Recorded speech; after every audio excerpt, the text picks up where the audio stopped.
School व्याख्याता भर्ती परीक्षा 2018 और 2020 में 2 बार पूछा गया प्रश्न है। गणित का प्रश्न है, थोड़ा डिफिकल्ट प्रश्न है, पर चलिए इस डिफिकल्ट प्रश्न को एकदम आसान बना देते हैं। अगर आपने पहले ये प्रश्न सॉल्व नहीं किया है तो पहली बार मेरे साथ सॉल्व करते हैं, तो वीडियो को ध्यान से देखिए और इसके जैसे प्रश्न जिस किसी भी पेपर में मिले आप इजी वे में सॉल्व कर देंगे और ऐसे प्रश्नों को सॉल्व करके आपका कॉन्फिडेंस दुगना हो जाइए। चलिए देखते हैं। एक समूह में 25 अध्यापक, 20 अभियंता, 18 डॉक्टर, 12 सेल्समैन एक मेला देखने गए। सभी ने कुल मिलाकर 1330 रुपए खर्च किए। यह पाया गया कि 5 अध्यापकों ने 4 अभियंताओं के बराबर, 12 अभियंताओं ने 9 डॉक्टरों के बराबर, 6 डॉक्टरों ने 8 सेल्समैन के बराबर खर्च किया। यदि समान व्यवसाय के प्रत्येक व्यक्ति ने समान मात्रा में खर्च करते हैं तो प्रत्येक अभियंता द्वारा खर्च की गई राशि बताइए। पहली बात तो इतना बड़ा प्रश्न पढ़कर ही दिमाग खराब हो जाता है, इसका आंसर कहां से निकलेगा, इतने सारे डिजिट्स हैं। मैथमेटिक्स में ऐसा कौन सा फॉर्मूला लगाऊं मुझे? तो सबसे पहले शांत मन से उस प्रश्न को ढंग से पढ़िए कि प्रश्न क्या पूछ रहा है और मुझे मैथमेटिक्स की कौन सी इसमें ट्रिक लगाऊंगा, मैथमेटिक्स के कौन से फॉर्मूले से इस क्वेश्चन को मैं सॉल्व कर सकता हूं। तो मैं पढ़ता हूं, उस तरीके से पढ़िए। एक समूह में 25 अध्यापक, ग्रुप की बात हुई है। ग्रुप की बात कहां कहां होती है, अब उन मैथ्स की उन यूनिट पे ध्यान दीजिए। तो 25 अध्यापक मतलब 25 टीचर्स, 20 अभियंता, 20 engineer, 18 doctor, 18 doctors, 12 salesman, 12 salesman, ये सभी मिलकर एक मेला देखने गए। अब भूल कर भी इनका एडिशन नहीं करना है यहाँ पे कि एक तो अपन एडिशन करने लग जाए, नहीं करना है। एक मेला देखने के सभी ने, आगे प्रश्न को देखो, आरपीएससी फर्स्ट ग्रेड का एग्जाम दे रहे हैं। अब फर्स्ट ग्रेड एग्जाम में सीधी सादी खिचड़ी नहीं मिलती है। एक मेला देखने के सभी ने कुल मिलाकर 1330 रुपए खर्च किए। 1330, 1330 रुपीज इन्वेस्टेड। यह पाया गया कि अब लॉजिक यहां से है, लॉजिक यहां से है 5 अध्यापकों ने 4 अभियंताओं के बराबर। मतलब थोड़ा बहुत भी अगर आपने कहीं पर भी किसी भी क्लास में रेशियो पढ़ा है, अनुपात समानुपात पढ़ा है, तो फिर आपके बस की बात है। ये 5 अध्यापकों ने 4 अभियंताओं के बराबर अनुपात की बात आ रही है कि किसका कितना हिस्सा है। 12 अभियंताओं ने 9 डॉक्टरों के बराबर और 6 डॉक्टरों ने 8 सेल्समैन के बराबर। अगर यहां तक बात करेंगे तो हम आ गए अनुपात पे कि इनको किसी न किसी तरफ से अगर हम सॉल्व करेंगे तो हमें अनुपात में जाना ही पड़ेगा, अनुपात के फॉर्मूले लगाने पड़ेंगे। बराबर खर्च किया। अब यहां से आगे चलते, समान व्यवसाय के प्रत्येक व्यक्ति ने समान मात्रा में खर्च करते हैं। प्रत्येक अभियंता द्वारा, जो समान व्यवसाय मतलब जैसे टीचर्स है, सभी टीचर्स एक डिसाइडेड राशि खर्च करते हैं, सभी के द्वारा खर्च की गई राशि बराबर। जैसे टीचर्स, एक टीचर 5 रुपए खर्च करता है तो सभी टीचर 5-5 रुपए खर्च करते हैं। अभियंता जैसे 10 रुपए खर्च करता है तो सभी अंतर, मतलब समान व्यवसाय में रहने वाला हर आदमी समान राशि खर्च करता है।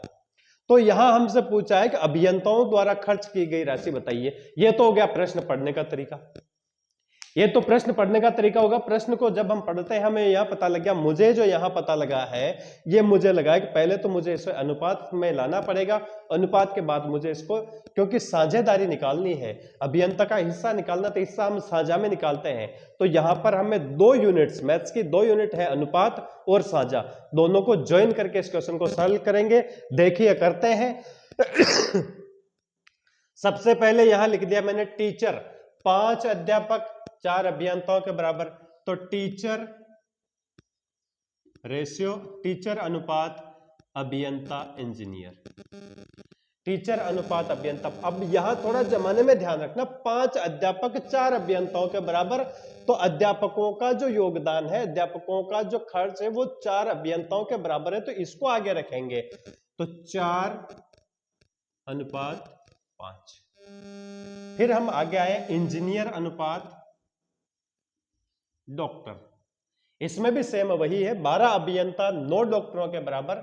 मतलब यहां पर इंजीनियर का जो अनुपात है वो 9 डॉक्टरों के बराबर, मतलब 12, 9 अनुपात 12।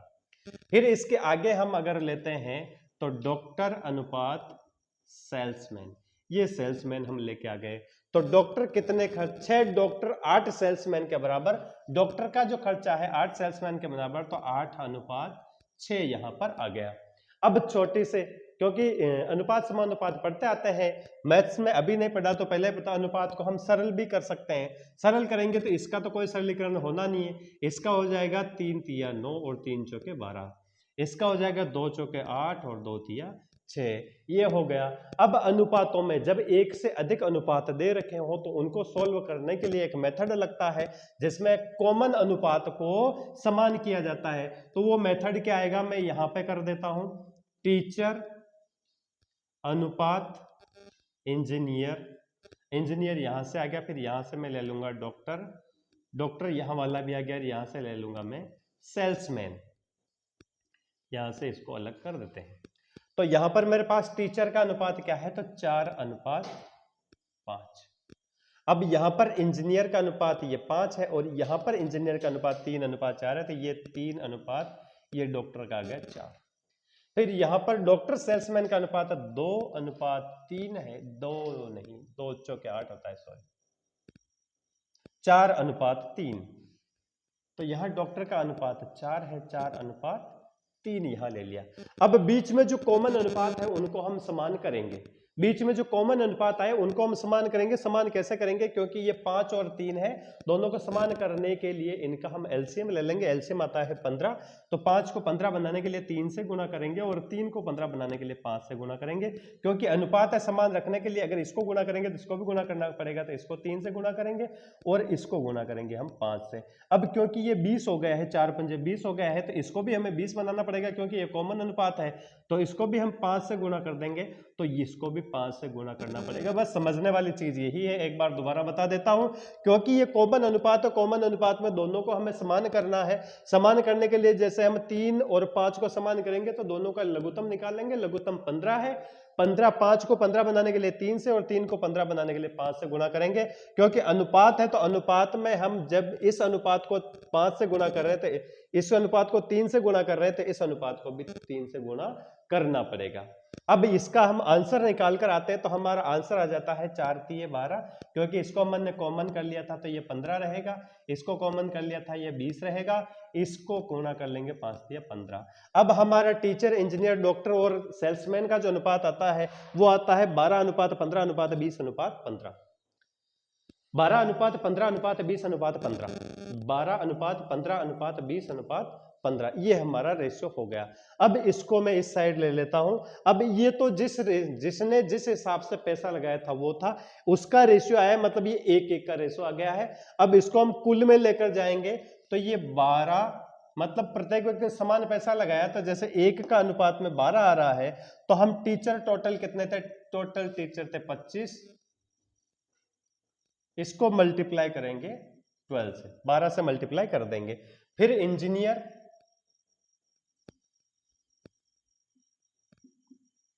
इंजीनियर कितने थे 20, 20 को गुणा करेंगे 15 से। फिर डॉक्टर कितने थे, डॉक्टर थे 18, 18 को गुणा करेंगे हम 20 से। और सेल्समैन, सेल्समैन कितने थे हमारे पास कुल, सेल्समैन थे, कहां गए सेल्समैन, 12 सेल्समैन थे, तो हम सेल्समैन का अनुपात 15 है तो 15 को गुणा कर देंगे 12 से। अब इनका गुणा किया तो ये हो गया 300, ये भी हो गया 300, ये हो गया 360 और ये हो गया 180। हम इसका सरलीकरण कर देंगे, सरलीकरण करते थे एक बार में तो जीरो, सबके जीरो, 10 से डिवाइडेड हो जाएंगे। अब इसको 6 से कर लेंगे तो 6 पंजे 30, 6 पंजे 30, 6 जगह 36 और 6 तिये 18, ये हमारे अनुपात आ गए हैं। ये अब हमारे टीचर जो जिस अनुपात में खर्च करते हैं वो 5 है, सेल्समैन जो ये इंजीनियर जिस अनुपात में खर्च करते हैं, इंजीनियर का अनुपात 8, डॉक्टर का अनुपात 6 और सेल्समैन का अनुपात 3। अब यहां तक तो हो गया हमारा अनुपात। अब यहां से आगे हमें निकालना है हिस्सा, तो यहां से आगे जाएंगे हम साझा पे, क्योंकि साझा में किसी का भी हिस्सा निकालना होता है तो उसका फॉर्मूला होता है कुल धन बटा अनुपातों का योग, अनुपातों का योग और गुणा, जैसे इंजीनियर का अनुपात निकालना है तो अनुपात, हिस्सेदार का अनुपात।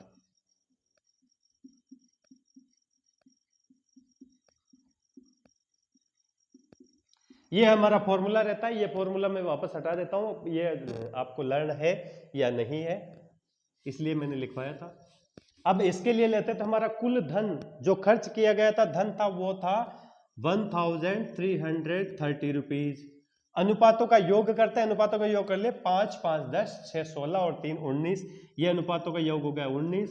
और यहां पर जिसका हिस्सा ज्ञात करना है, मैं इंजीनियर का हिस्सा ज्ञात करना है, तो इंजीनियर का अनुपात है 5, 5/1 कर देंगे। अब इसको हम सिंप्लीफाई कर लेते हैं। सिंप्लीफाई करेंगे तो 19 की टेबल, इंग्लिश बैकग्राउंड है इस वजह से बार बार मुझसे इंग्लिश निकल जाती है, मैं हिंदी में बताता हूं। 19 का पहाड़ा हम बोलेंगे तो ये 7 बार में डिवाइड हो जाता है, ये 0 1। अब हो गया, इसको हमने सिंप्लीफाई किया था, ये हो गया 350 रुपीज। 350 रुपीज जो हमारा आया है वो सभी अभियंताओं का है। 350 रुपीज जो है वो सभी अभियंताओं का। हमारे प्रश्न में हमसे पूछा है कि यदि समान व्यवसाय के प्रत्येक व्यक्ति द्वारा समान मात्रा में खर्च करते हैं तो प्रत्येक अभियंता, हमारे प्रश्न में हमसे अभियंता का पूछा है, प्रत्येक अभियंता का, प्रत्येक अभियंता का, तो ये सभी अभियंताओं का 350 रुपए है। तो प्रत्येक अभियंता द्वारा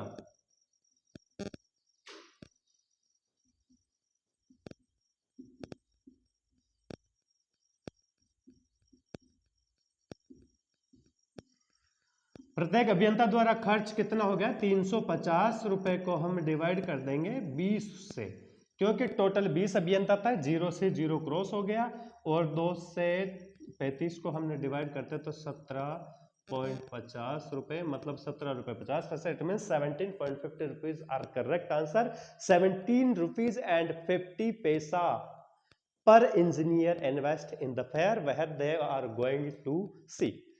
ये उस इंजीनियर का खर्चा है, प्रत्येक इंजीनियर का खर्चा है जो मेला देखने गया था उस ग्रुप में। अब ये हमारा ऑप्शन कहां है, ये हम देखेंगे कि हमारे 4 ऑप्शन में ये ऑप्शन है क्या। तो ये ऑप्शन ए 14 रुपए नहीं होगा, ऑप्शन बी है 17.50 रुपए जो हमारा आंसर है। अब अगर किसी को ये लगता हो कि एक प्रश्न करने में ये तो 12 से 13 मिनट लग गए, तो ये मैंने खोल के बताया था, पूरा एक एक स्टेप टू स्टेप बताया था, जैसा कि 8वीं 10वीं के बच्चों को पढ़ाते हैं उस लेवल पे बताया था। इस वजह से इस वीडियो में इतना लंबा हो गया।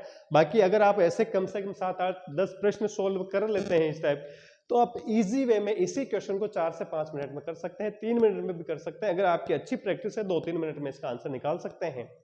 तो मैथ्स के क्वेश्चनों के लिए इतना सा टाइम लगता है और इतना टाइम निकाल सकते हैं, बट ऐसे डिफिकल्ट क्वेश्चन करके निकल जाते हैं। तो मेरिट में भी आपको यही प्रश्न लेकर आते हैं, इसी टाइप के प्रश्न आपको मेरिट में लेकर आता है। अगर इसी टाइप के वीडियो अच्छा लगा हो, आप शेयर करें, ज्यादा से ज्यादा लोगों तक शेयर करें, और अच्छे वीडियो देखने के लिए, इसी प्रकार के प्रश्न देखने के लिए चुनिए हमारे चैनल से। करिए तैयारी मेरे साथ, बनिए स्कूल व्याख्याता। जय हिंद, जय भारत।